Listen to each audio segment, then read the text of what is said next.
25 feet deeper. And steeper. The sides would have been steeper.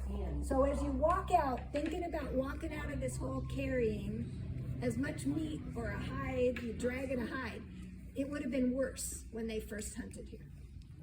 So now I want you to think, so 25 feet below our feet is going to be where those bison land. They come over the edge, hit the bottom of the sinkhole floor. Suppose all those bison died in the fall. It's a ways down, but not that far, and some of those bison are going to be bouncing off nice, soft other bison. Most of the bison here actually died because other bison landed on them and smothered them.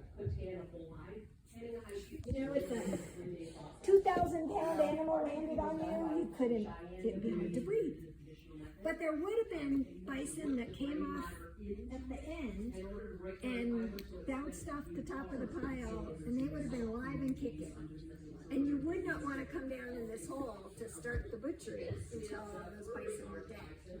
There's evidence of that in the bone layers, because in about every square meter, in every layer, we find a stone tool or a projectile point. And a lot of the projectile points are lodged in the spider bone. So we think the hunters were on the rim, shooting down, want to make sure all these animals were dead.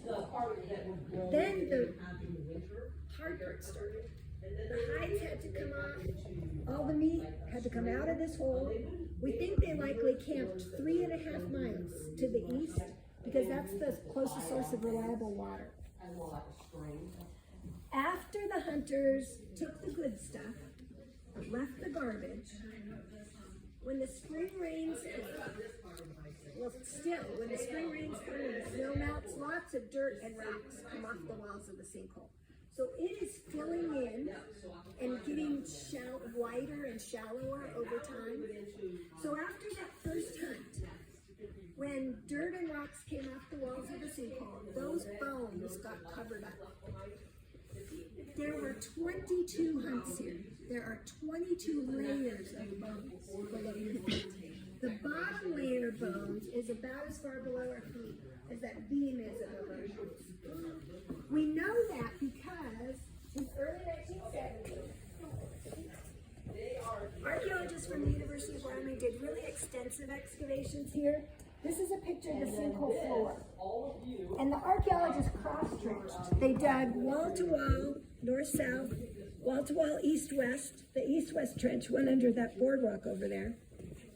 And they also dug a shaft that went right straight down about 25 feet. So that's why we know there are these beautifully preserved layers of bones here. Now, unfortunately, when the archaeologists left after the summer of 1972, taking with them 4 tons of bison bone, 22,000 artifacts, they just covered it all up.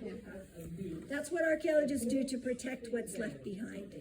These units began to be open in the mid-1990s, and what you see here are 7 layers of bones.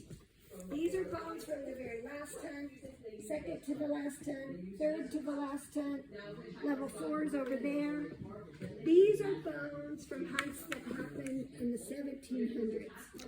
So these are bison bones of bison that died between 250 and 350 years ago.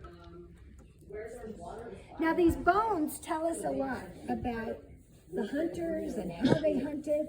One of the most important things that they were able to learn from the boar site is how many bison would be killed in one of these mass hunts.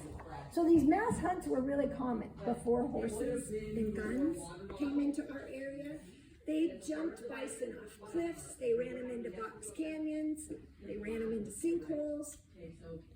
But because if you run them off a cliff into a riverbank, and if the river floods, the bones are going to head downstream.